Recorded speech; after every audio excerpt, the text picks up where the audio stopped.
PM cares fund जो setup किया गया था लोगों की सहायता करने के लिए, कोविड के समय, डिजास्टर्स जो होते हैं उस समय पर उनकी मदद करने के लिए जो सेटअप किया गया फंड, उसमें सरकार पूरी तरह से गोपनीयता रखने की कोशिश कर रही है। पहले लोगों को कहा गया कि आप सूचना के अधिकार कानून के तहत पीएम केयर्स फंड के अंदर जो भी होता है, जहां से भी पैसे आते हैं, कहां पर खर्च होते हैं, ये सवाल नहीं पूछ सकते। और अब हाल ही में पीएमओ प्रधानमंत्री कार्यालय ने लोकसभा सेक्रेटेरिएट को निर्देश दे दिया है कि जो लोगों के चुने हुए प्रतिनिधि हैं लोकसभा में, एमपीज, वो कोई सवाल नहीं पूछ सकते पीएम केयर्स फंड को लेकर।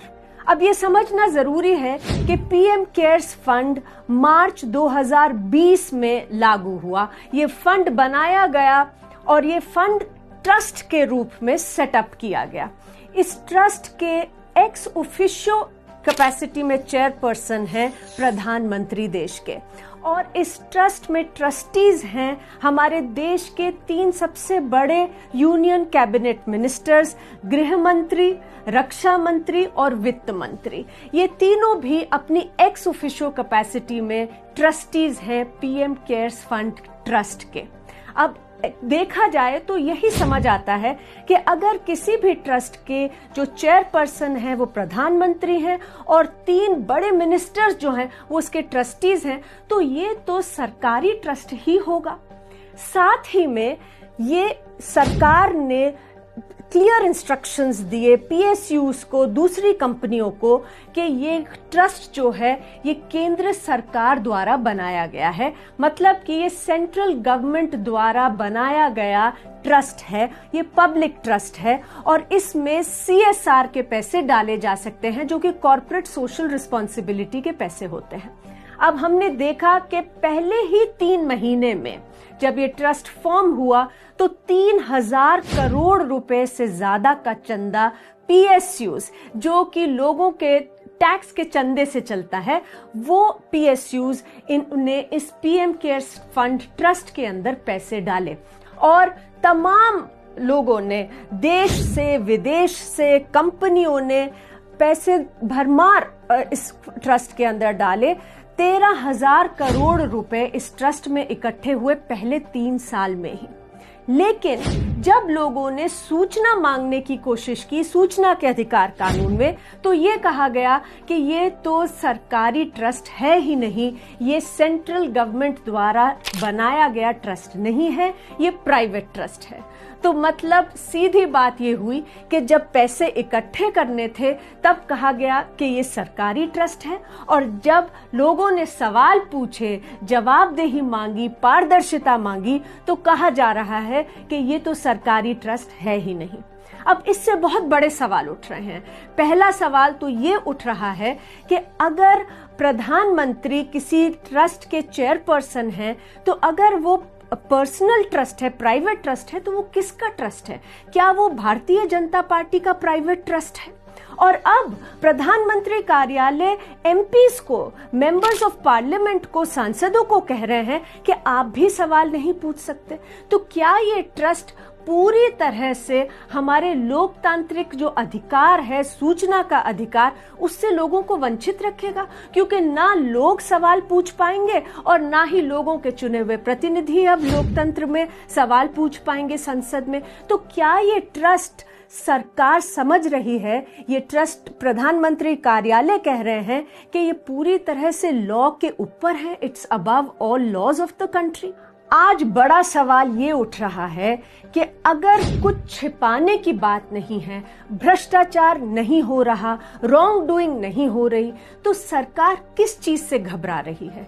क्यों लोगों को इस फंड के बारे में सूचना नहीं दी जा रही? आखिरकार ये फंड तो जनहित में बना है, लोगों की मदद करने के लिए पैसे इकट्ठे किए जा रहे हैं, पैसे डिसबर्स हो रहे हैं, तो सरकार क्यों संकोच कर रही है लोगों को सूचना देने में? और ये सवाल उठ रहा है कि कहीं ये इलेक्टोरल बॉन्ड स्कैम जैसी कोई धांधली तो नहीं चल रही, इलेक्टोरल बॉन्ड्स 2.0 तो नहीं हो रहा। हम सबको याद है इलेक्टोरल बॉन्ड स्कीम के बारे में।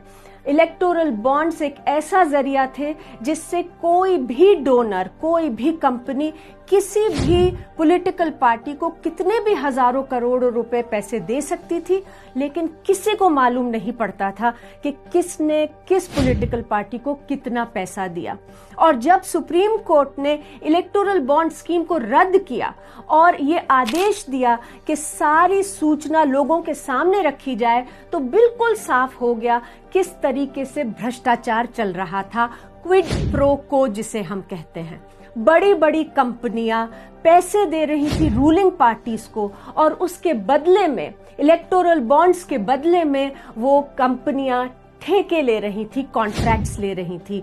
तो पूरा खेल चल रहा था चंदा दो कॉन्ट्रैक्ट लो, और इसी को जिसे क्विड प्रो को कहते हैं बहुत रैम्पेंट तरीके से नजर आया था। Megha engineering infrastructure limited company ने 100 करोड़ से ज्यादा के electoral bond Bharatiya Janata party को दिए, और उसके बदले में 14,000 करोड़ रुपए का कॉन्ट्रैक्ट जो है वो मेघा इंजीनियरिंग को प्राप्त हुआ।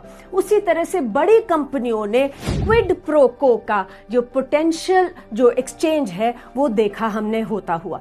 उसी तरह से दवाइयों की कंपनियां, फार्मा कंपनीज, जिनके खिलाफ खराब क्वालिटी की दवाइयां बनाने के आरोप थे, उनके ऊपर रेगुलेटरी इनएक्शन हुआ। जब उन्होंने बॉन्ड्स के थ्रू पैसे दिए रूलिंग पार्टी को, तो उस समय पर उनके खिलाफ एक्शन जो था वो बंद कर दिया गया।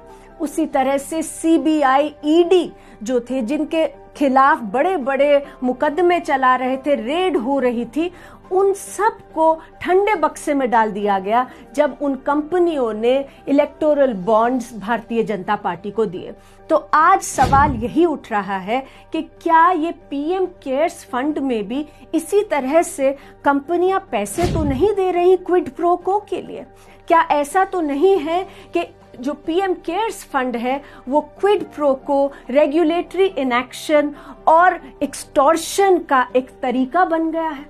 ऐसा तो नहीं है कि हमारे देश में और विदेश में जो कंपनियां फेवर्स चाहती हैं रूलिंग पार्टी से, भारतीय जनता पार्टी से, क्योंकि ये पीएम केयर ट्रस्ट कहा जा रहा है कि सरकारी ट्रस्ट नहीं है, प्राइवेट ट्रस्ट है, भारतीय जनता पार्टी का ट्रस्ट लग रहा है, कहीं ऐसा तो नहीं है कि इसके थ्रू पूरा का पूरा करप्शन और रॉन्ग डूइंग का खेल चल रहा है?